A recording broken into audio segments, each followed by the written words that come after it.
So, did any of you catch the news story on the Volkswagen software spoof? It's outrageous. They modified the... Listen up, guys. They modified the software to detect when the debugger plug was in the car and changed the software so that it would run in low emissions mode when it was plugged in to the debugger and went back to high power mode when it was unplugged from the debugger. So it passed emission tests in California illegally. So you got to wonder, what were the stresses on the engineers who clearly knew this was unethical behavior that led them to do this? It's worthwhile thinking about. I don't know what they were. I can guess. Boss said, emissions look a little high. Can you get them down by tomorrow? Something of the sort. Don't know. But it's worthwhile thinking about. It's also worthwhile thinking about, if somebody asked you to do that, what would you do?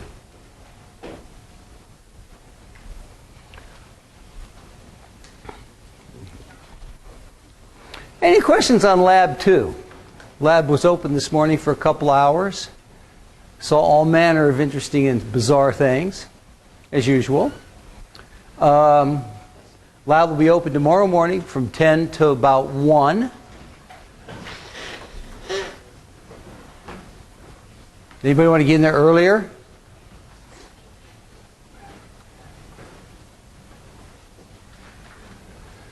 So, questions?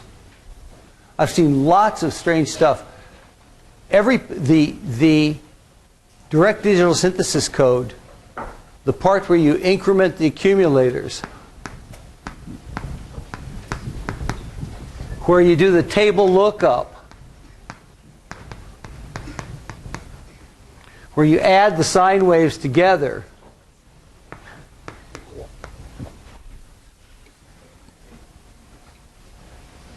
and where you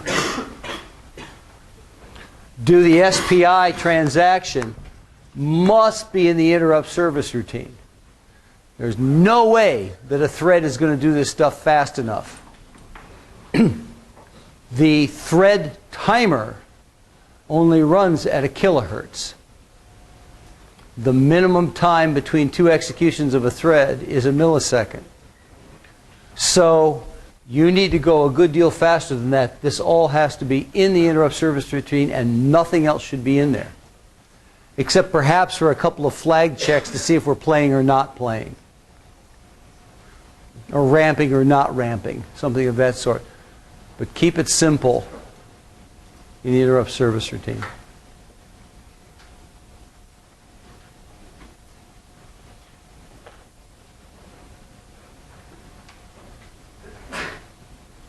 No questions? Lab 2 all good? Didn't look like it this morning. Just as a general observation.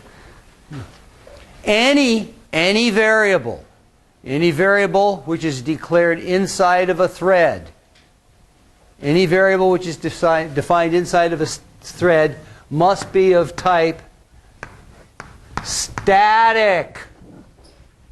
Otherwise, it won't work, because this threader uses Duff's device, which enters and exits a function through a back door. And when it exits the function, it clears the stack. So any automatic variable, any variable on the stack, is trash.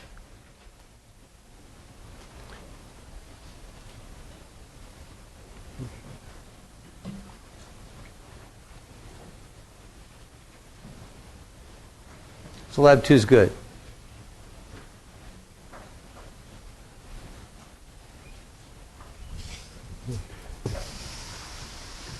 I'll be happy to go through any of the demo code again if you want. We remind you that the TAs are going to check each frequency independently on the scope. They're going to put the scope in FFT mode and check the harmonic distortion. What the size of the non-fundamental frequencies. They're going to check for timing. Yes?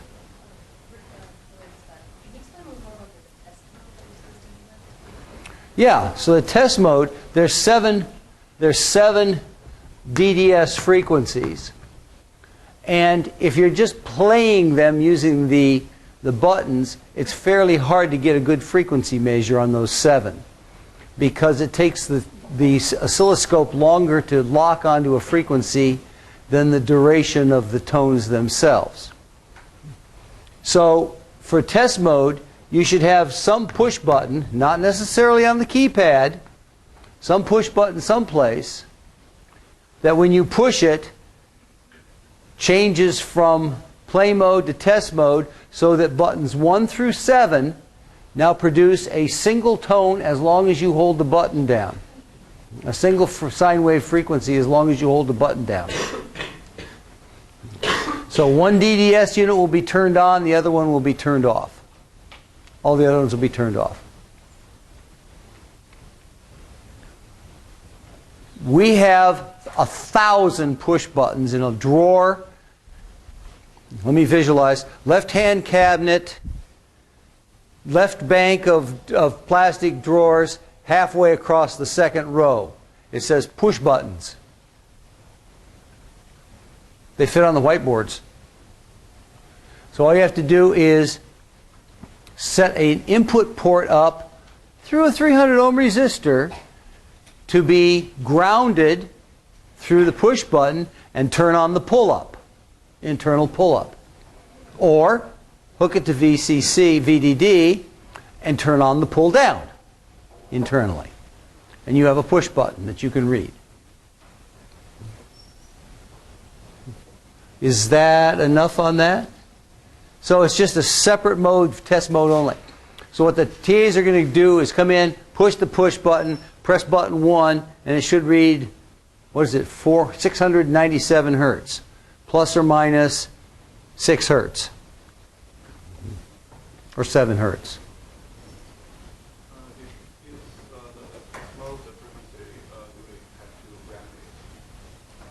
You do not have to ramp it in test mode, because the idea is that you're going to hold it down until all the transients are gone. And in any case, the oscilloscope is not fast enough to detect the very short transient that occurs after the button is pushed. So this is a steady state frequency measurement on a pure sine wave.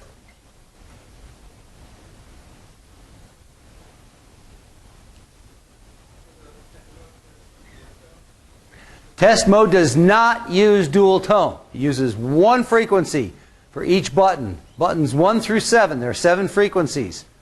Buttons 1 through 7 will produce exactly one pure sine wave.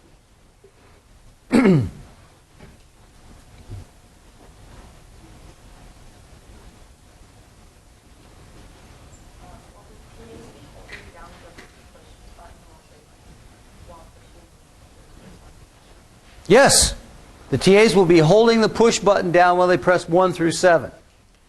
They are that smart enough. And have that good eye-hand coordination, yes. Now, the spec says that you have to be holding down the button.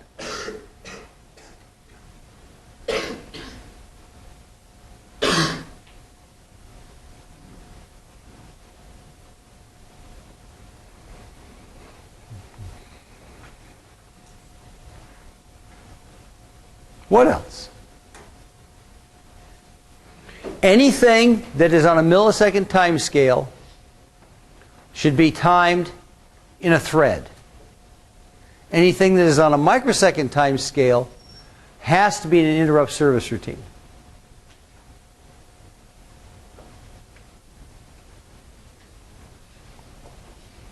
Put as much as you can in the threads. Yes? How to set up an SPI channel?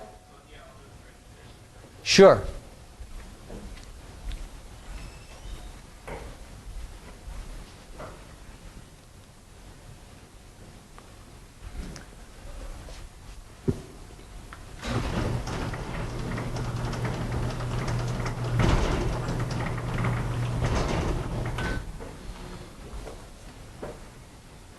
I finally got around to editing Lab 3, by the way, to refer to the LCD and not a television.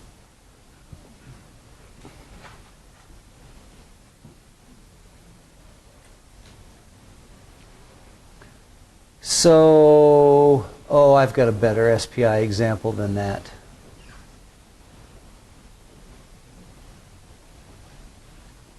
So if we go to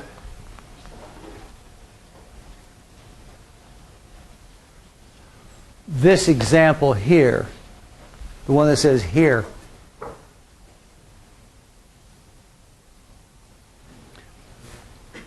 this is sort of the minimum possible SPI setup. We open a timer, set a frequency for the interrupt. In this case, it's 100 kilohertz.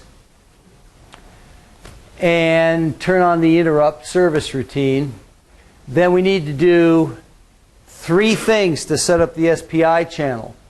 We have to define SDO2, that's data out, channel 2, to be connected through the PPS to some pin. I chose here RPB5, which is 12, pin 12, I think. So it's in group 2. There's no way to guess that. You just have to look it up. It's in PPS group 2, and I'm associating the SDO channel with RPB5. We have to set up any pin of your choice. I chose bit 0, but I think, in this code I chose bit 0, but I think I suggested that you use bit 4 in your code. Because bit 0 is in use by the TFT. And we're going to set that port pin because the inactive state of the chip select is on, is logic 1. Then at that point, we're going to enable the SPI channel itself by specifying a channel number 2. Going to open it. We're going to open it in 16-bit mode because we want to do 16-bit transactions. We're going to put it in master mode, and we're going to invert the clock, which happened to work with this particular peripheral chip, and then setting the SPI clock divisor to 2. Since this code is being clocked at 40 megahertz, the SPI is now running at 20. Oh, as an aside, if you look at that waveform on the oscilloscope, has anybody done that? Looked at the clock? It turns out that if the oscilloscope probe is in ×1, the clock looks like this. You say, oh my God, that is so ugly. How could? But if you put the probe in ×10 mode, suddenly the clock looks like this. So it's actually probe loading from the oscilloscope, which is degrading the clock waveform and may keep the DAC from working.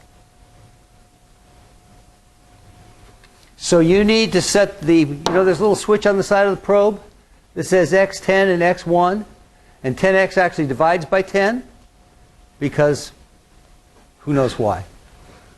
But the other thing it does, the main thing it does, is to put a 10 megohm resistor in series with the probe right next to the tip, and therefore unloads the circuitry from all of the capacitance in the probe line.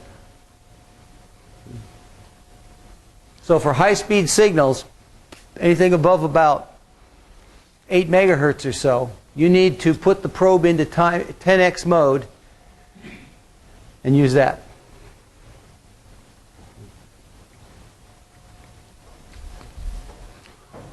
So once that was there any questions now on the SPI open? So once that's good, then we can go to the interrupt handler. We're going to clear the interrupt flag, of course. We're going to generate the new data to transmit. We're going to clear the chip select line, signaling the beginning of the transaction. We're going to wait for the buffer to have a slot. This is a fairly obsessive thing to do, to put that in there. That's okay. Obsession is good. But you know that the SPI transaction only takes 0.8 of a microsecond because it's running at 20 megahertz, a 16-bit transfer. So you can bet that after 10 microseconds, which is the rate at which this is running, the buffer should be empty. Putting that there is not a bad idea, though. Once we know it's empty, we do a write with the new data. That starts the actual SPI clock and data transfer. We wait for the transaction to be done. Out of amusement's sake, you might try taking that out. Comment out that line and watch what happens. What do you think will happen?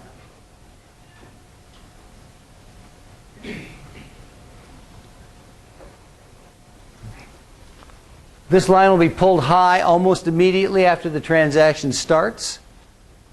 And the transaction will be halted when that line is pulled high. When the chip select line is pulled high, it'll stop the transaction, and because the transaction is ill-formed, the DAC will do nothing. Won't break, won't stop the SPI transfer, it'll just do nothing. Clock will keep running, but the chip will ignore it.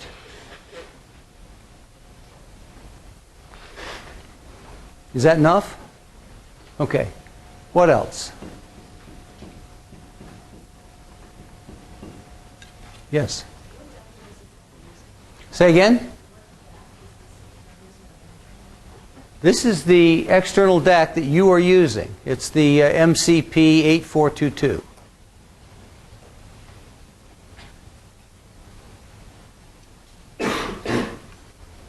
Didn't I put that in the code? Yes. It even says at the top, MCP4822.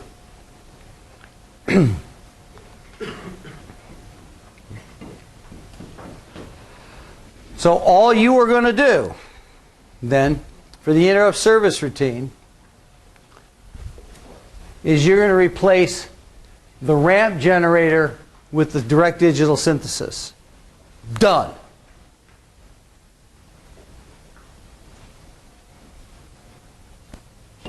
There's another question?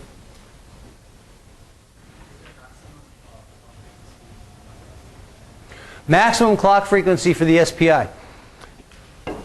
It looks to me like at optimization level 1, by the way, you're probably mostly running at optimization level 0 unless you choose to change the optimization level, which you can do in the project config. At optimization level 1, the minimum interrupt service routine that does nothing but enter the interrupt service routine, clear the flag, and exit again takes something like 400 nanoseconds. So I'm guessing that this probably is dominated here. This particular interrupt service routine is dominated by the right SPI, which takes 800 nanoseconds. So the total length of this thing is probably around a microsecond, so you couldn't run it much faster than 1,000,000 times a second. But if you did that, there would be no cycles left to run any thread. So don't do that. Yes?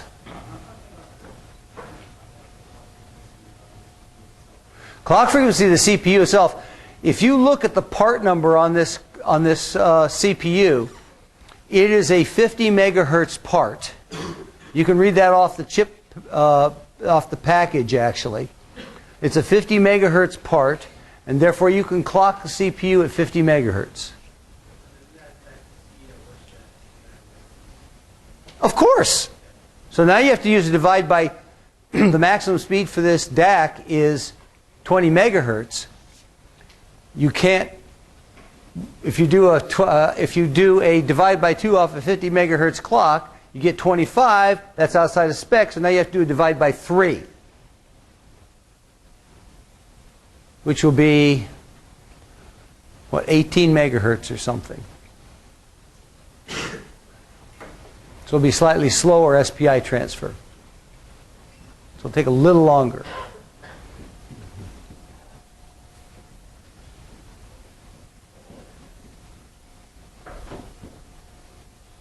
What else?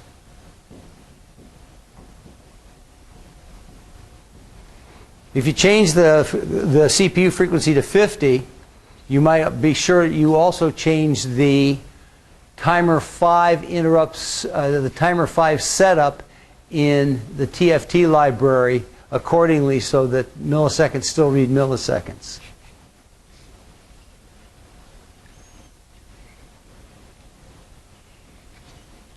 What else?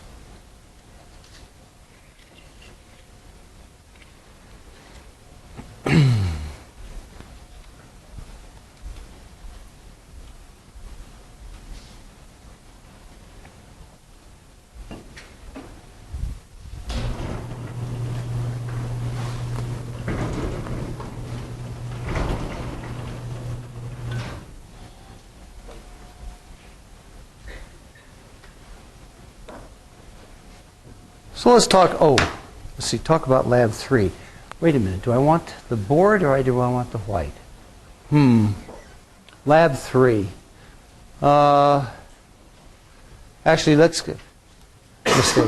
Let me go back to Lab 3.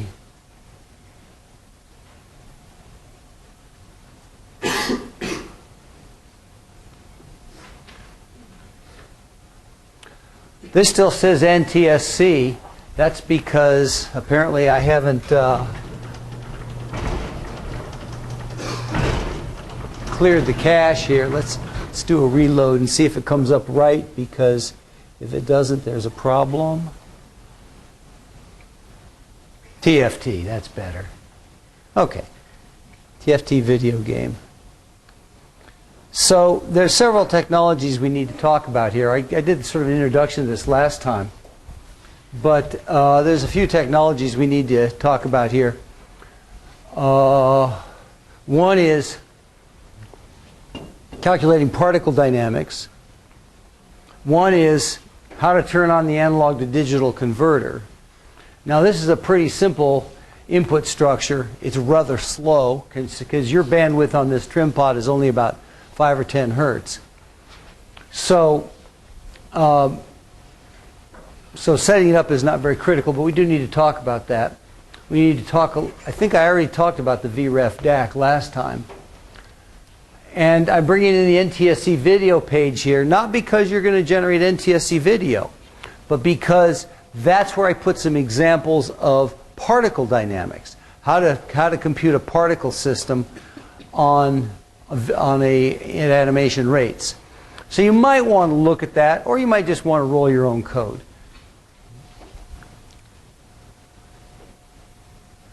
Oops, that's still there's a braino in there. I can't say it's a typo, it's worse than that.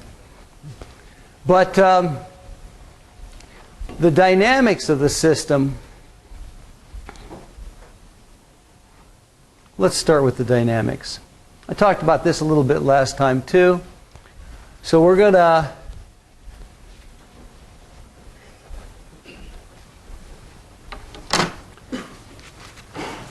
have particles interacting, and so a typical particle interaction might be a billiard ball going in this direction with vector position Ri and vector Vi velocity, and another ball going in this direction with vector rj position and vector vj velocity. And the most elementary thing we need to do is to calculate what the velocity is going to be after the collision. These are going to hit, they're going to bounce, they're going to go different directions, and we're not going to use a force description because in terms of forces the system is very stiff. You got no force on these balls at all until they're in contact, and then you have a very large force very suddenly as a function of position. That makes it hard to integrate, it makes it hard to calculate correctly. So instead what we're going to do is say, I don't really care what the forces are. We're going to conserve momentum so that the momentum afterwards is the same as the momentum before.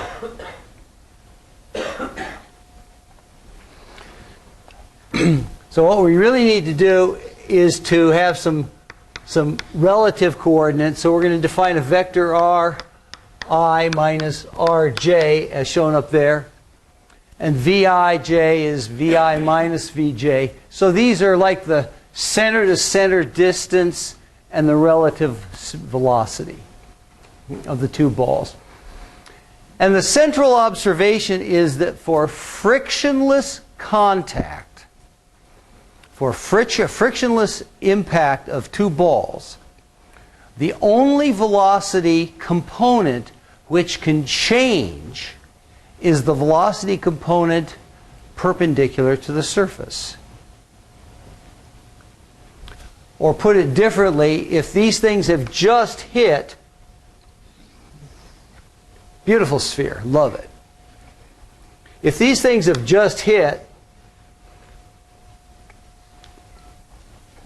then we can resolve the velocity into a component parallel to the line perpendicular to the surface and a velocity component parallel to the surface. The component parallel to the surface cannot change for either ball. And the component perpendicular to the surface is exactly reflected.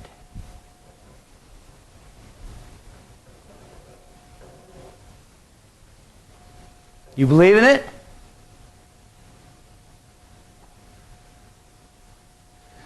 If this ball were to bounce off a solid wall, it's easier to visualize. In this case, if it's undergoing light-like reflection, angle of incidence equals angle of reflection, then this velocity component is not changed, and this velocity component incoming is exactly negated to make it bounce away from the wall. This is just a generalization for a moving wall, where the wall happens to be another ball.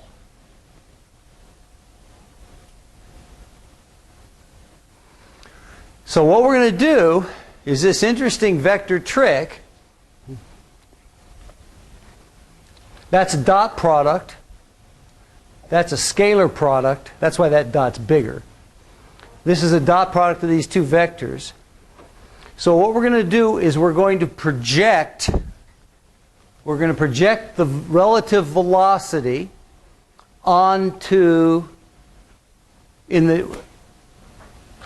we're going to get the portion of the relative velocity which is parallel to the vector, the relative vector. That is to say, we're going to select the piece which is in the direction of contact. So this selects the piece which is in the direction of contact, and we have to normalize by the distance here because we're really calculating sines and cosines.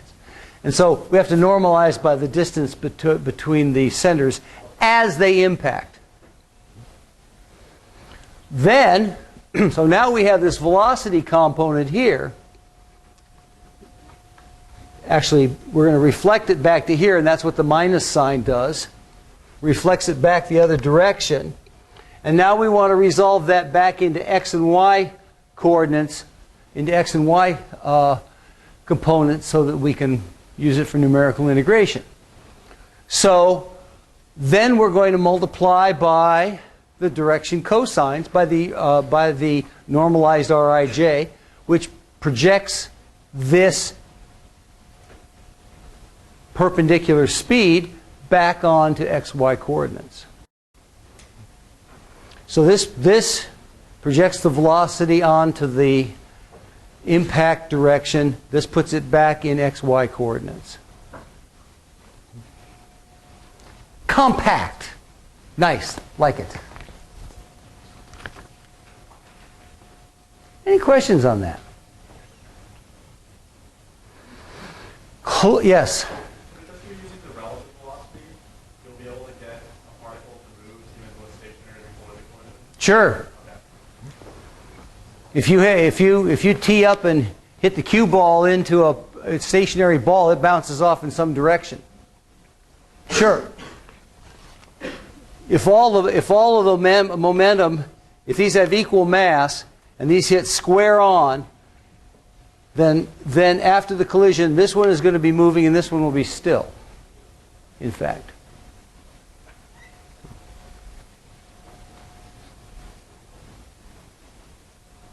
So we're just going to conserve momentum.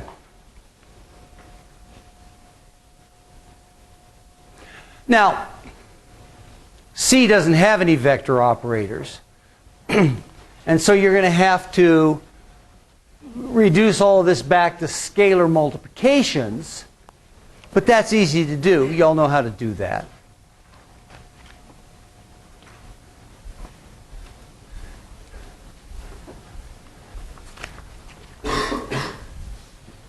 Except perhaps for the permanent damage done by MATLAB.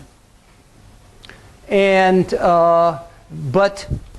so we're going to calculate the delta V for each collision. Oh, but notice that whatever the delta V is for this ball, the negative delta V is the same for the other ball. So we get two ball changes for the price of one calculation. There is a small problem with this, and that is that if you carry out this calculation on an event basis, you sort all of the collisions into the next collision and then calculate linearly until you get to that time and then do the calculation, you get very nice bounces. But you can't afford to do that because it takes too long and it's order n squared. And you have to do animation, so you can't wait for the next event. You have to, at a time interval, you have to produce a new set of positions. So what's going to happen is that you're going to approximate the time at which these hit. Sometimes they're going to be a little too close together. Sometimes they won't quite hit. And the result is weird.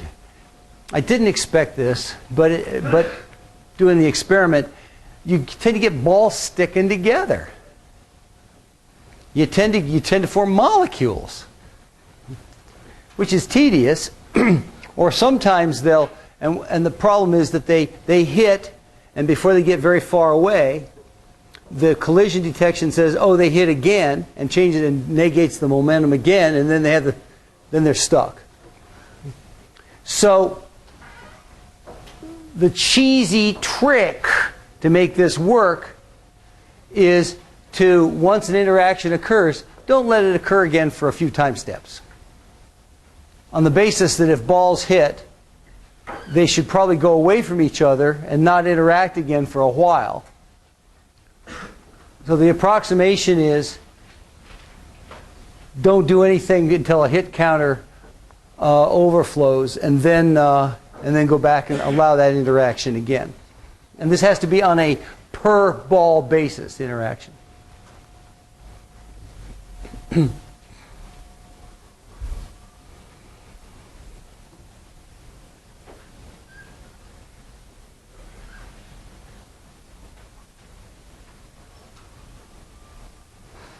Oh yes, another thing is there's an expensive calculation here, and that's the magnitude of that vector. The magnitude of the vector here, that's the square root of the sums of the squares. You don't want to ever take a square root when you do an animation, because that's slow. And even in fixed point, square root is slow. In fact, the naive implementation of fixed point square root is slower than the floating point version. I'll let you think about why that is.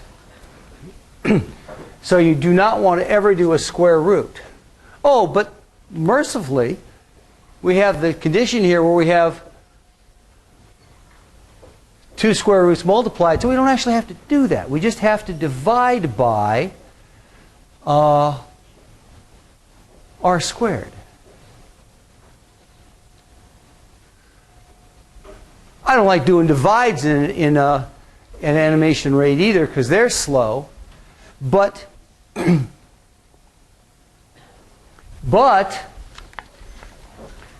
at the only time you're calculating a force is when these two balls are at a fixed distance apart. They can't interpenetrate. They're hard balls. If they don't quite hit, you got no force. If they hit, you got force. Therefore, you know this distance is always the same. You have some interaction distance d. It's a constant. Therefore, you never have to divide. You just multiply by the reciprocal. Or, if you choose the value carefully, you just do a shift right. So let's say that we chose the diameter, the radius of this ball to be 2. 2 what? 2 pixels.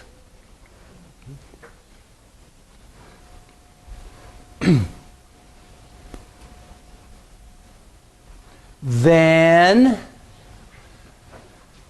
the 2 times the ball radius squared turns out to be 16. So you shift right by 4. You've done the divide.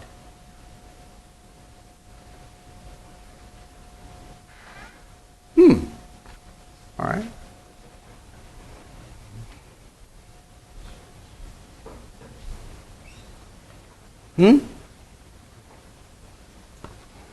So you're going to have to work on numerical tricks, but you can typically find, oh yes, and then the next step is after you actually calculate the momentum, then you've got to update the positions according to, and we're going to use the worst integration scheme in the world. We're going to use Euler integration, which says that the velocity at time t plus delta t is equal to the velocity at times t minus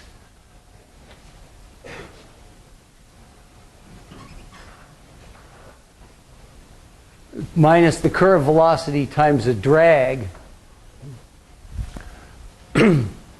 And then update the positions according to Euler integration, then detect collisions with other balls and cycle through that. If you do that fast enough, you should see balls bouncing off of balls.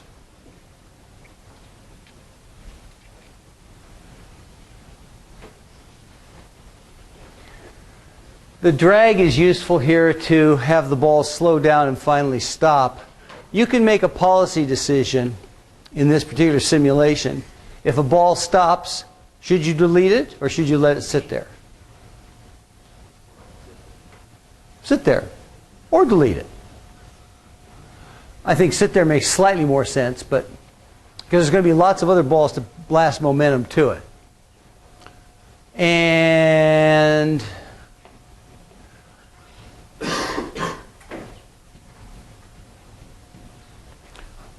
also, there's an implied multiply here by dt.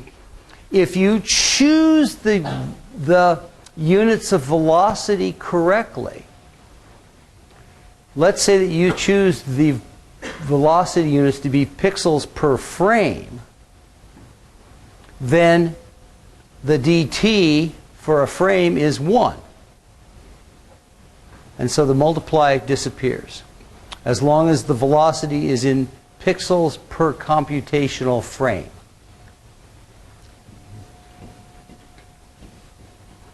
It's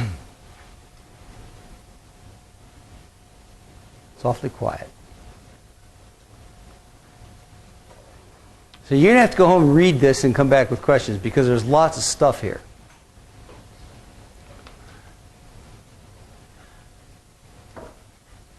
If you use all integers for velocity,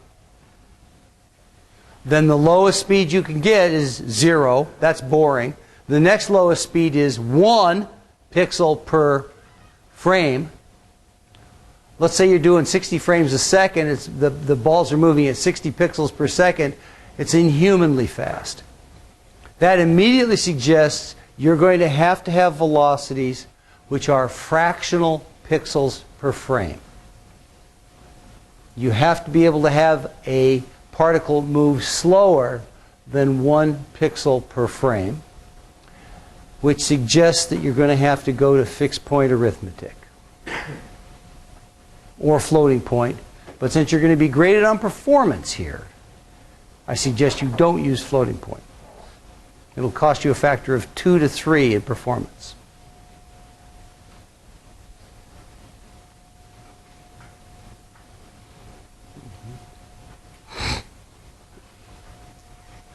So, we're going to have to come up with a system to do fixed point so that you can do fractional velocities, fractions of a pixel per computational frame.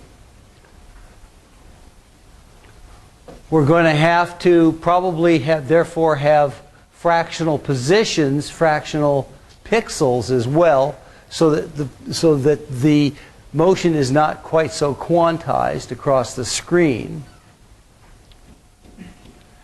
We need to talk about fixed point.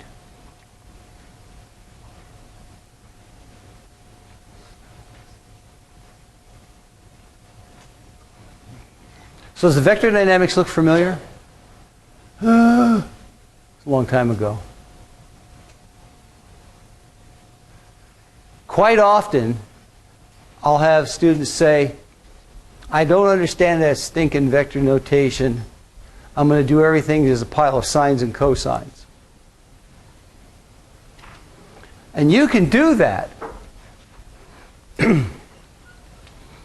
That's really what this is. Rij over Ri over the magnitude is really the sine and cosine of an angle. And you can write it all explicitly as special cases, but it's much easier just to use it is easier to use the vector solution to this thing.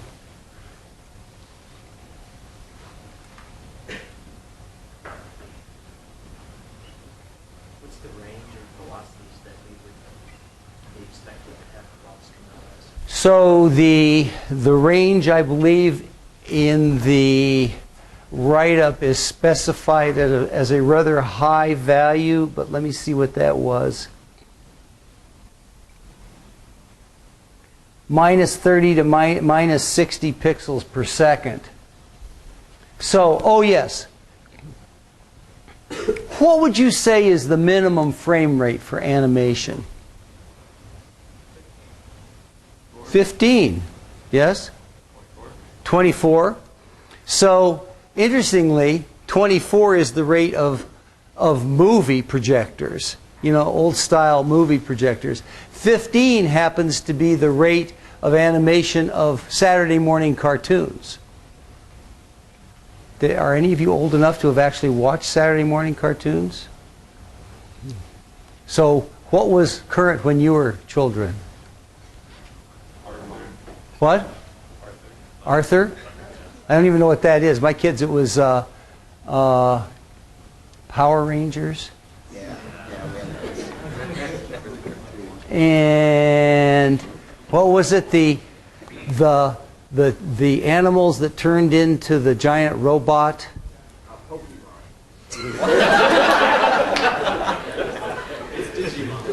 Wait, it's what? Digimon. Anyways, I don't know. I can't remember. It was.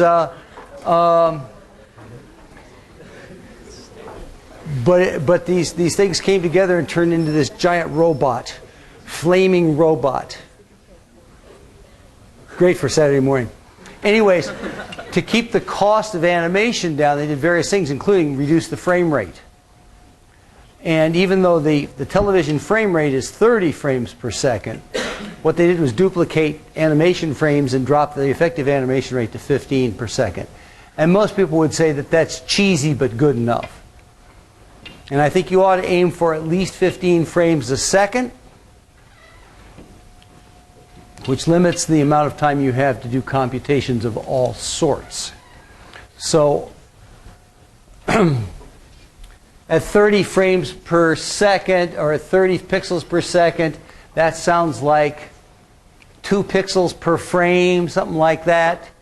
2 pixels per computational frame coming out of the gate. And probably set this up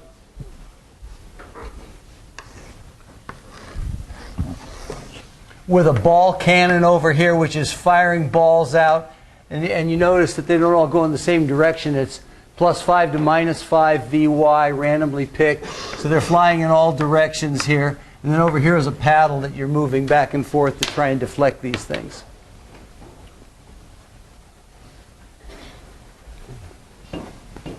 But the range of velocities is going to be from 0 up to some rather high value, because consecutive hits could accelerate a ball rather strongly.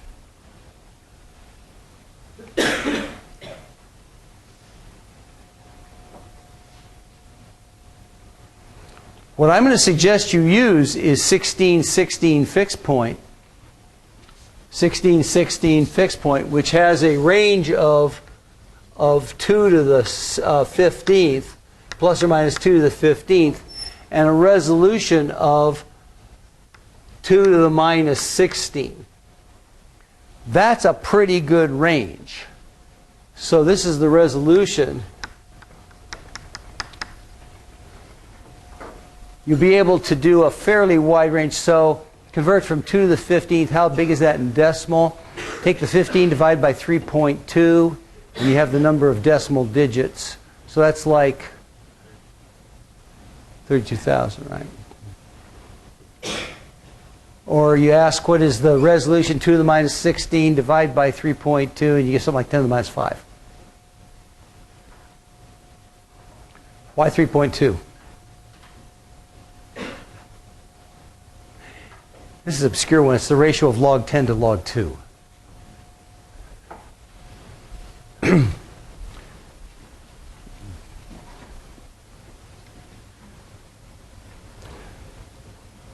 This is a hard lab, folks. Do not wait a week to start it after you finish this lab.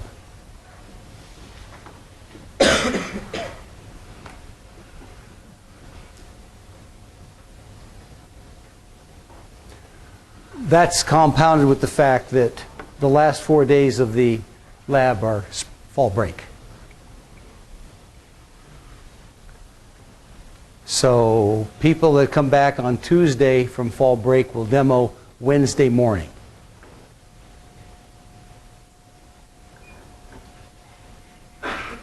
Or Wednesday afternoon.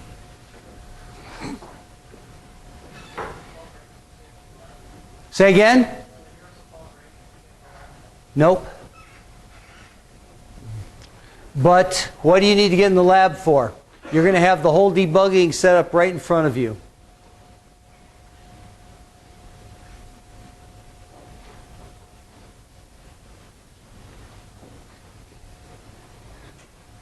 Oh, by the way, for debugging this lab, for debugging lab 2, you can Google search for free PC oscilloscope software and find a program that will turn your sound port into an oscilloscope input.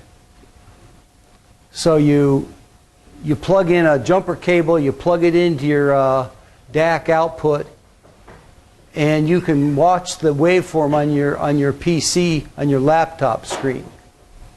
It's well within the bandwidth of the of the sound port. And that makes you completely independent of the lab for debugging, except for fast transactions like USB. Sorry, SPI. Last minute questions.